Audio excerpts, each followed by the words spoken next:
Welcome back here with us on Bazaar Morning Call. Now, cues are quite okay, though markets across Asia are mixed, you'd have to say. The implied open looks like the bulls will be in control once again. Lots and lots of stocks to track, including one big listing today. So let's straight away go to the team for the CNBC-TV18 list of top stocks to watch. And what else but M&M. So, Darshan, we were just looking at the footage when I was mentioning it in the opening commentary as well. So tell us what's the verdict? Bit early, but what are the first feelers? First, it has launched much anticipated two electric vehicles, and those names are BE6E and XEV90. And when prices are looking attractive, for BE6E prices rupees 20.3 lakhs, and for XEV90 prices rupees 23.5 lakhs. And these prices are on road price, and sales for the same are likely to begin in January 2025 and deliveries by February. What do brokerages say? Most of the brokerages are largely positive on these EV launches. MS says models are high on performance and are feature rich. Prices are in line with premium variants of best-selling ICE models, that is petrol and diesel models, but offtake will be key to watch. Even Goldman Sachs says these two models will help company address segments totaling 85,000 units per month.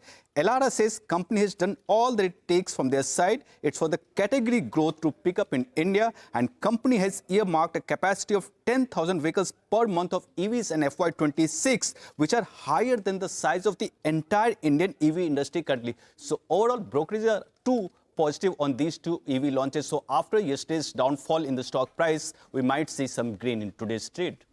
Oh, yeah, absolutely. I mean, M&M has come to define this category, the SUV category. And let's see if they can do the same with the EVs as well. Well, that's right. We'll keep an eye out on that one. Pretty interesting looking vehicle out there. It's quite sleek, actually. But so we'll talk about that and more. But let's go back to Vivek. He's here to tell us about Siemens. Vivek?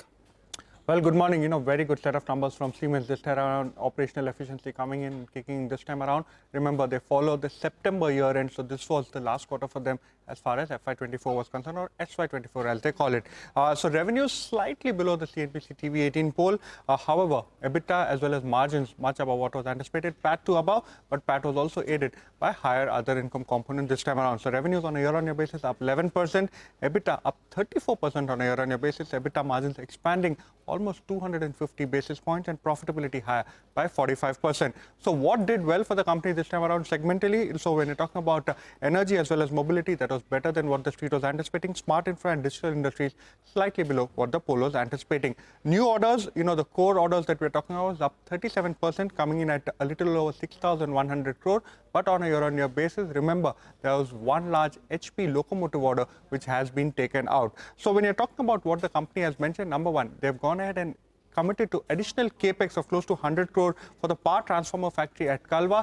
They want to expand the range of products over there. And in the management commentary, while they've largely guided for strong demand as well as operational efficiencies, an important trigger is that the company is saying currently focused on completing the announced demerger of the energy business, expecting a green at least for the start as far as Siemens is concerned.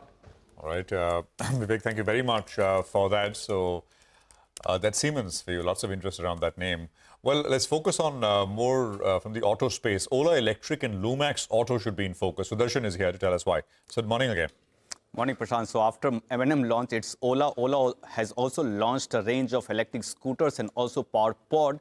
And this range of scooters is in addition of current range of scooters that company provides. So it has launched Gig and S1Z in price range of 40,000 to rupees 65,000. And company has opened reservations at rupees 499. And it was reservation started yesterday, and deliveries are expected to begin in the month of April 2025. Talking about targeted consumers for Gig and Gig Plus, company is targeting gig workers, and for S1Z and S1Z Plus, it's for both personal use as well as light commercial use. Talking about the power pod, it's a power source and priced at rupees 10,000. And company says it will allow Ola's portable battery to double up as an inverter, and it can power small household appliances, lights, fans, and other essential devices. So I'm going with green for Ola because prices that they have mentioned for this range of scooters is much below that they currently have for the current range of scooters. Next is Lumax Auto. Company has completed acquisition of 60% stake in Green Fuel Energy's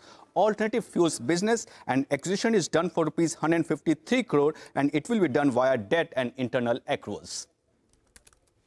Okay, all right, got that. Sudarshan, thanks very much for that. With that, let's move on. Abhishek is looking at Zaggle and Fusion Finance as well. Abhishek, morning. Tell us why. Morning. So to begin with, Zaggle has entered into an agreement with MasterCard Technology Private Limited. This is a referral partnership agreement that they have entered into. MasterCard will recommend Zaggle's SaaS platform payment as well as card products to their corporate customers as well as other ecosystem entities on a referral basis. So the term of the partnership shall begin from 26 November 24 for a period of 7 years. So this is a good partnership coming in for Zaggle. With reference to Fusion Finance, this is the first indication from a rating agency on the stress that is being played out in the MFI or the microfinance sector. So CARE has placed the long-term ratings under negative watch for Fusion Microfinance, and this rating has been reaffirmed at CARE A. So microfinance industry is experiencing a significant rise in delinquencies or asset quality woes, and the JLG model or the joint liability group model as well as that is weakening, as well as the fact that decreased center attendance as well as high attrition. Now I understand from my sources that attrition is as high as 60% with reference to the junior category of employees who are on the field for collection efficiency. So that is impacting the collection efficiency in the sector.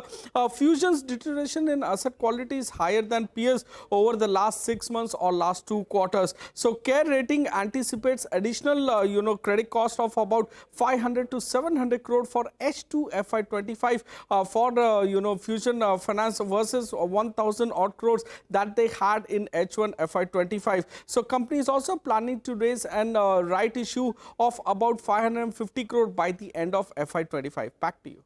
All right, Abhishek, thank you very much. By the way, you'll hear from the management of Zaggle. Avinash Godkhindi is going to be with us to talk to us about that agreement with MasterCard, which they've entered into. Well, let's talk about more names. Wipro, RailTel, Aster, DM. What's the news? Rima is here to tell us. Rima, morning. Hi. So for Wipro, it's an extension of a contract that they've got from Marelli. Marelli is an automotive company headquartered in Italy.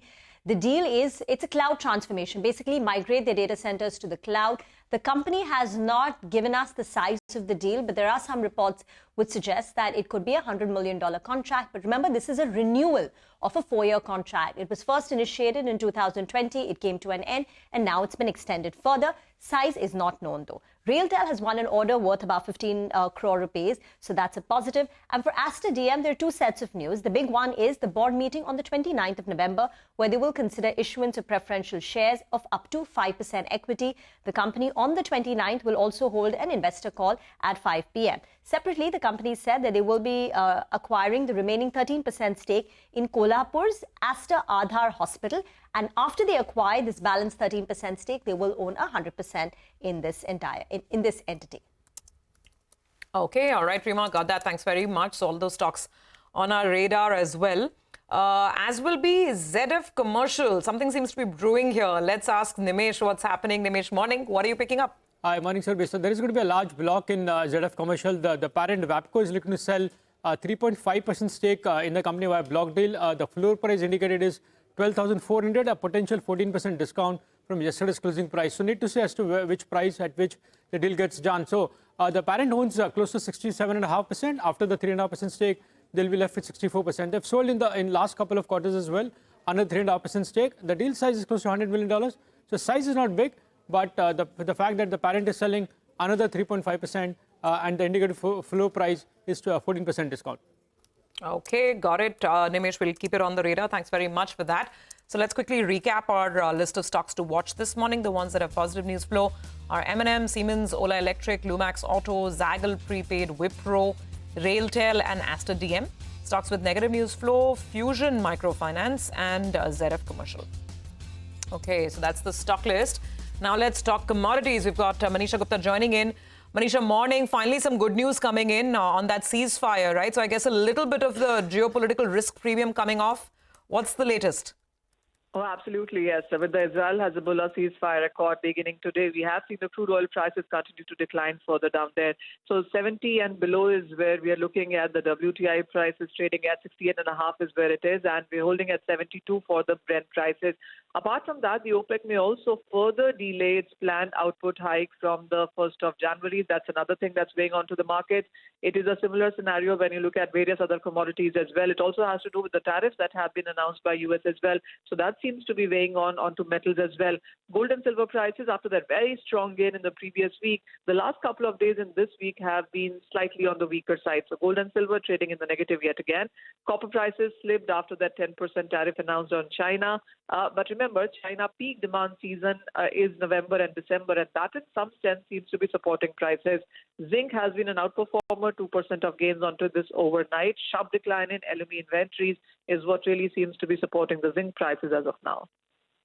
Manisha, Bitcoin has come off, right? Back to about $92,000. It was almost at that 100,000. It slipped. It did, yes. 99,640 is an all-time high, and it was just $300-400 away from that 100,000 mark. Didn't do that, and the strength in US dollar, the kind of sell-off that we saw in various other asset classes, absolutely has weighed on cryptos. All right, we'll more on that later. Manisha, thank you very much as always for joining us and running us through what's top of mind for commodities. Deven is going to be with us on the other side with some fundamental stock check. Stay tuned. Coming up.